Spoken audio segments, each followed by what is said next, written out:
जी अस्सलाम वालेकुम। मैं हूं आपका मेज़बान मोहम्मद जहांगीर। नाज़रीन, आज स्टोरी करने का हमारा जो मकसद होता है ना, वो हमेशा से मैं आपको यही कहता हूं कि हम करते हैं जो नौजवान नस्ल है ना, उसको समझाने के लिए कि जो बुराई का रास्ता है ना, उसको इख्तियार नहीं करना चाहिए, उससे दूर ही रहना चाहिए और जो अच्छाई का रास्ता है उसको अपनाना चाहिए। बंदे की कहानी करने लगी है, उसका नाम था नवाज भट्ट। हाफजाबाद के पास एक गाँव था रसूलपुर ताड़ड़, वहाँ का ये रहायशी था। और वहाँ पे भी ये चार भाई थे, सरवर भट्ट, रियाज भट्ट, तारा भट्ट और नवाज भट्ट उर्फ नाजी भट्ट।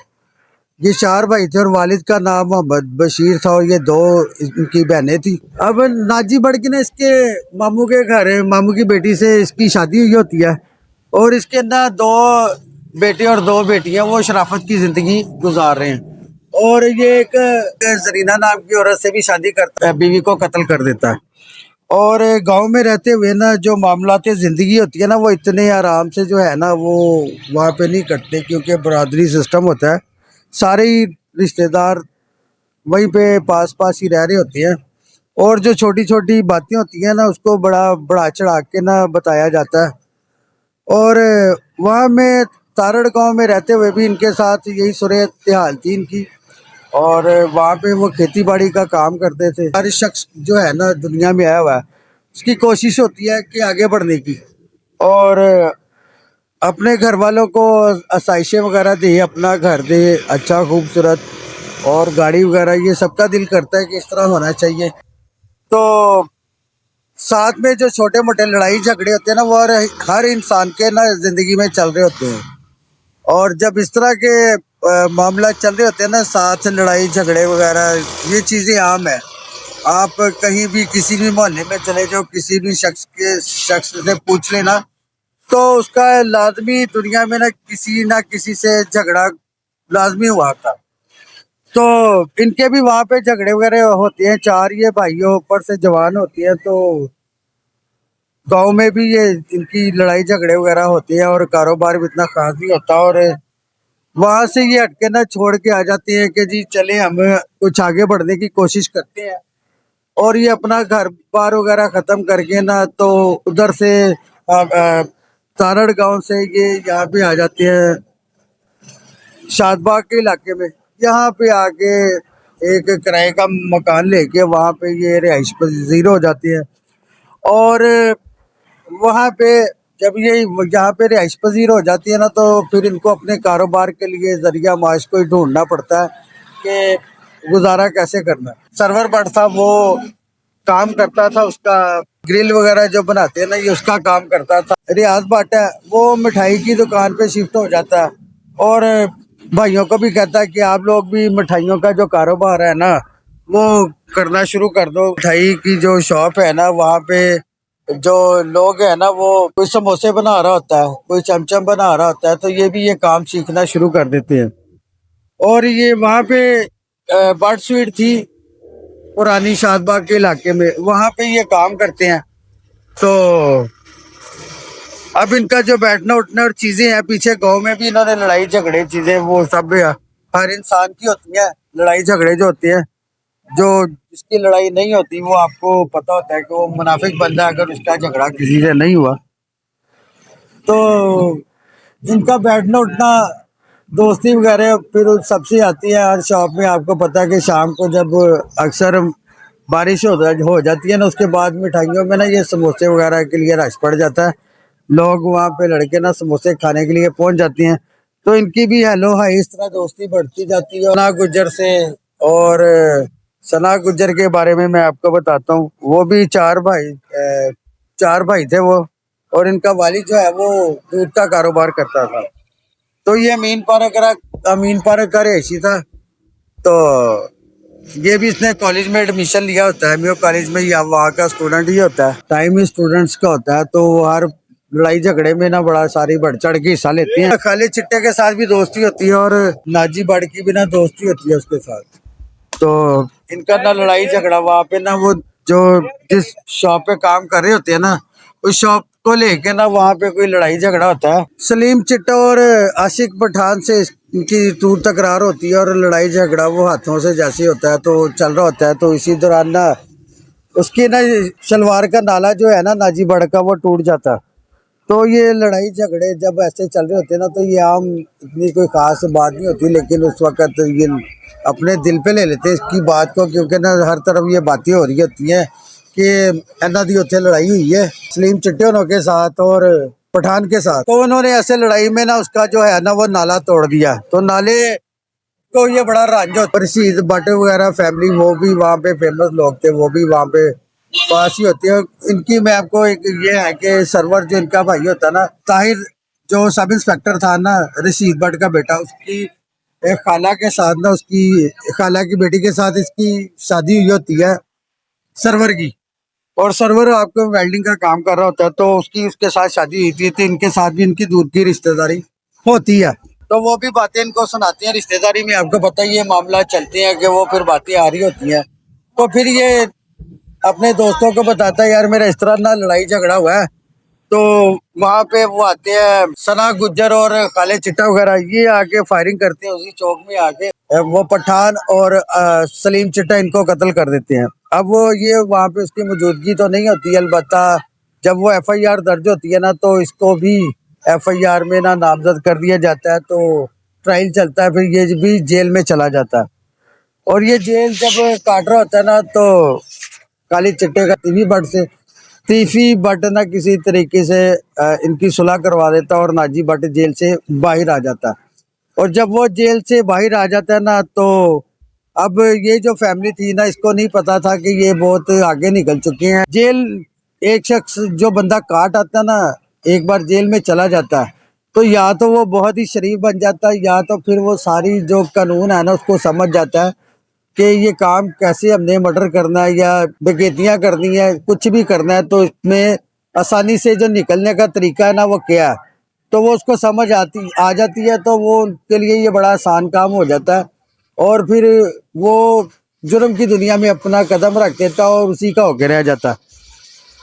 तो इधर ये मामला इसके चल रहे होती हैं और दूसरी तरफ वो बाहर जमील कुजी एक बंदा हुआ है, वो इसका दोस्त होता है नाजी बड़ का। और वो जुआरिया होता है, उसे जुआ खेलने का शौक होता है जमील कुजी को।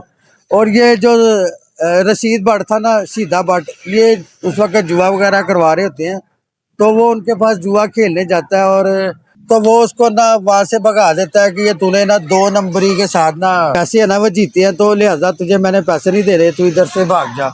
और ऊपर से उसका बेटा जो ताहिर रशीद है वो लोअर माल थाने में उस वक्त लगा होता है और ये सब इंस्पेक्टर होता है वो। तो उनको ना पंजाबी च कहते हैं कि उन्होंने भार नहीं होता किसी का, वो कहता चल उठ निकल इथों, वो उसको भगा देता उधर से।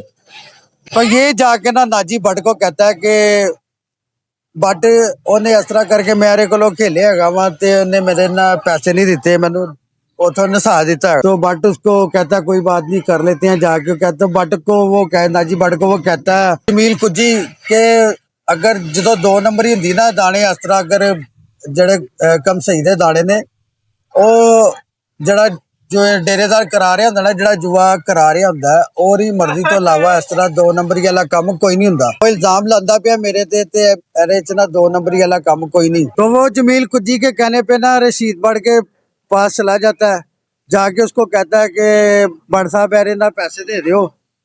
ते वो समझ रही होती हैं और कि ये पहले जैसा ही मिठाई पे काम करने वाला बंदा है, तो इसको मैं अगर थप्पड़ भी मारूंगा ना तो ये मेरा कुछ कर नहीं सकता। जबकि ना उसको पता नहीं होता कि ना वो कहाँ पहुंच गया हुआ है, कि जो ताल्लुकात है वो कितने बड़े हो गए हैं और वो आगे जो जेल है वो भी देखा हुआ है। ये उसको समझ नहीं आती, वो अपने बेटे के चक्कर में होता है और अपनी पहलवानी के चक्कर में होता है।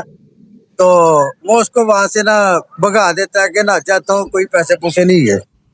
तो वो छोटी मोटी ना तकरारें फिर इनके साथ ना इनकी चलनी जो है ना वो शुरू हो जाती है और लड़ाई झगड़े उधर इनके भी बढ़ते जाते हैं। नाजी भट्ट जब वहां से तारड़ गांव से आती है ना तो यहाँ 8-9 साल यहाँ पे रहते हैं शादबाग। इतनी कोशिशें करते हैं, कोशिशों के बाद जो कारोबार वो अपना काम करते हैं इतनी मेहनत करके ना तो अपना एक 5 मरले का घर बनाते हैं, सुकून की जिंदगी गुजारना चाह रहे होते हैं। लेकिन ये लड़ाई झगड़े और चीजें इंसान को कहाँ से कहाँ ले जाता है।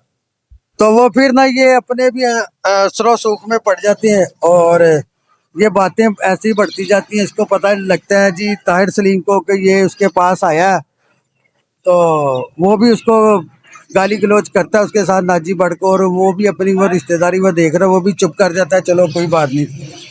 तो उधर खालिद चिट्टा और सना गुजर ये जो है गैंग, इसके साथ ना ये इनको मिलवाता है, खालिद चिट्टा नाजी भट्ट को हुमायूं गुजर से और भोले सुनियारे से उनसे मुलाकात करवाता है। तो ये इनकी जो है ना वो तो अभी टॉप 10 में थे उस वक्त, हुमायूं गुजर, भोला सुनियारा और बब्बू खान जी, उस वक्त उनका नेटवर्क चल रहा होता है। अभी नाजी भट्ट थोड़ा सा पीछे होता है, वो वहां तक नहीं आया होता। खालिद चिट्टे वगैरह ने ना, इन्होंने जाप के ना कालो वाली गांव था, वहां पे ना 2 अफराद को कत्ल किया होता है। तो उस में ना ये गिरफ्तार हो जाता ना, तो फिर उस वक्त ये ना जेल में चला जाता। और जब ये जेल में चला जाता ना, तो वो पीछे से फिर वही मसला वो चल रहा होता है। तारा भट्ट था, वो वहां पे कूद गया था, या उसे किसी ने मार के उसमें फेंक दिया। ये फिल्में भी बनी हुई हैं वो नाजी भट्ट की, उसमें वो भी यही कहते हैं कि जिसको ना भट्टी में ना इसके जो है नाजी भट्ट का भाई, उसको वहां पे जला देते हैं। तो उस वक्त ये जेल में होता है, और जेल में इनकी जो फिर वो मैंने आपको बताया था कि जेल में जो शख्स ऐसे जाता है ना, वो सारी उसको समझ आ रही होती है, वो कानून को समझ गया होता है, तो ये फिर जेल से बाहर आ जाता है ना। नाजी भट्ट का जो घराना है ना, वो रिट वगैरह भी करते हैं उनके ऊपर, लेकिन कोई ना FIR वगैरह नहीं होती ताहिर रशीद पे और उसके रशीद शीदे भट्ट पे, ये कोई फायदा नहीं उसको होता। और नाजी भट्ट की वालदा जो है वो भी जाती है रशीद भट्ट के पास। अगर आप लोगों ने इसको ना अगर फेंक दिया हुआ है ना, दरिया में फेंक दिया मार के, तो तब भी बता दे। अगर आपने वो भट्टी में जला दिया तो तब भी बता दे, ताकि हमें पता चल जाए। हमें समझ नहीं आती, हम परेशान होते हैं कि वो पता नहीं कहाँ पे है। तो ये उसको उसकी वालदा को वहां से भी भगा देती है कि चली जाए। तो जब वो फिर बाहर आता है ना, वो जेल से बाहर आता है, तो आगे उसको पता चलता है, तो ये फिर उनको बुलाता है वहां पे। सादिक होटल है कोई चमड़ा मंडी के बाद ना, बैठे होते हैं तीन, 2 कांस्टेबल, एक इसका जानने वाला शख्स और चौथा ये बैठा होता है। और वहां पे ये आते हैं, और वहां पे नाजी भट्ट वगैरह इसको आके कहती हैं भाई यो 10 मेरा भरा कितने गई। तो वो उसको वैसे ही ट्रीट करता है जैसे वो उसको पहले कर रहा होता है कि अरे गाली कोई नहीं, ठीक है। वो पहले की तरह की, जैसे ये मिठाई वाली दुकान पे काम करता है ना, इस तरह ही उसको ट्रीट करता है। तो वो फिर अपनी क्लाशी निकालता है और ब्रस्ट मारता है, और मौके पे ही ये जो ताहिर सब इंस्पेक्टर है, मौके पे इसको ना हलाक कर देता है। और वहां से फिर ये फरार हो जाते हैं, और ताकि इसकी मुलाकात हो चुकी होती है, फिर ये चले जाते हैं सियालकोट। सियालकोट से ये हुमायूं गुज्जर, खालिद चिट्टा और ये सना गुज्जर और नाजी भट्ट ये फिर जमरोद चले जाते हैं भोले सुनियारे के पास। वहां पे रिहाइश पजीर हो जाते हैं, और उसके बाद फिर ना को भी पता होता है, वो भी इसको वेलकम करता है कि यार इसने सब इंस्पेक्टर पुलिस का मर्डर किया। तो इसका नाम पहुंच जाता है वहां पे भी, तो वहां पे भी सारे बैठे होते हैं पहले ही, तो इसको वेलकम फिर वहां पे करते हैं, और ये उनके ग्रुप में शामिल हो जाता है फिर। और ये टॉप 10 का जो ग्रुप है ना सारा, वो सारे इकट्ठे हो जाते हैं फिर। तो अब जब भी आता है ना वो यहाँ पे, अब इसको रंज होता है कि इसने इसको तो मार दिया। उसके बाद जब ये हमला करता है वहां पे आके, ये शादबाग नाले के पास इसका घर होता है रशीद भट्ट का। तो अखबार में भी उस वक्त आया था कि इसने उसके घर पे आके 20-25 होंडा 125 थे, जिनके ऊपर लड़के मतलब 2 भी बैठे हुए, तो 50 लड़के या 40 लड़कों के साथ ही ये वहां पे आता है, और राह के उसके रशीद भट्ट के घर ग्रेनेड मारता है। और वो खुद तो बच जाता है, लेकिन उसका गनमैन है वो कत्ल हो जाता है, और कुछ लोग औरतें वगैरह वो सारे वो जख्मी हो जाते हैं। ये अखबार में भी आया हुआ है। तो ग्रेनेड से हमला हुआ है रशीद भट्ट के घर, शीदे भट्ट के घर। तो जी वहां पे वो हमला करके फिर चला जाता है वहां से। तो इसी दौरान ये गैंग सारा इकट्ठा होता है। और आपको पता है कि जब ये चौधरी अरशद अमीन का मर्डर हुआ, तो उस वक्त भी नाजी भट्ट कहते हैं जी कि ये यहाँ पे एक बाल्टोन में मौजूद था जब ये अरशद अमीन कत्ल हुआ।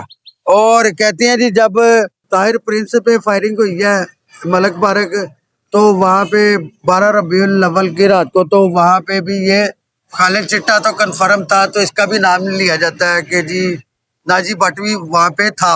ये इधर से जब मफरूर होता है ना, तो फिर ये वहां पे चला जाता है, वहां पे बुलाता है अपने पास, उठवाता है इसको जमील कुज्जी को।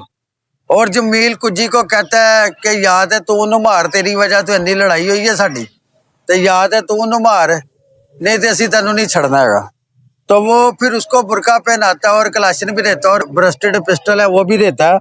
तो फिर ये जाता है उसको मारने के लिए रिक्शे में, और बुरका उसने पहना होता है जमील कुजी ने। तो जमील कुजी जब उस पर फायरिंग करता है ना, कलाशन का ब्रस्ट मारता है, तो आपको पता वो जुआरिया होता है, लेकिन असली का उसको इतना नहीं होता, लेकिन वो मर्डर कत्ल वगैरह पहली बार कर रहा होता है और वो ब्रस्ट मारता है। और कुछ खवातीन भी जख्मी हो जाती हैं और 3 के बंदे वहां पे मौके पे ही जाम बहक हो जाते हैं। कोई 6-7 लोग ना, मतलब 4-5 आप कह लें कि जख्मी हो जाते हैं और 3 एक लोग ना जाम बहक हो जाते हैं। ये जो हमला है ना, ये वो करता है जमील कुजी। और उसके बाद फिर ये नेटवर्क ना बड़ा हो जाता है और कुछ कहते हैं जी कि जो बदवा, वो इसको ना बदवा लगी थी। और बदवा कौन सी लगी थी? ये जो उसने 12 रबीउल अव्वल को ये तार प्रिंस पे जो हमला किया था ना, और वहां पे जो कत्ल गारत हुई थी ना, ये उसकी इसको लगी थी बदवा के। ये उसी साल में ना ये इनका भी पुलिस मुकाबला हो जाता है। और पहले हुमायूं गुज्जर पकड़ा जाता है जी। हुमायूं गुज्जर एक पुलिस अफसर है वो जी, जहाज रोक के एयरपोर्ट पे।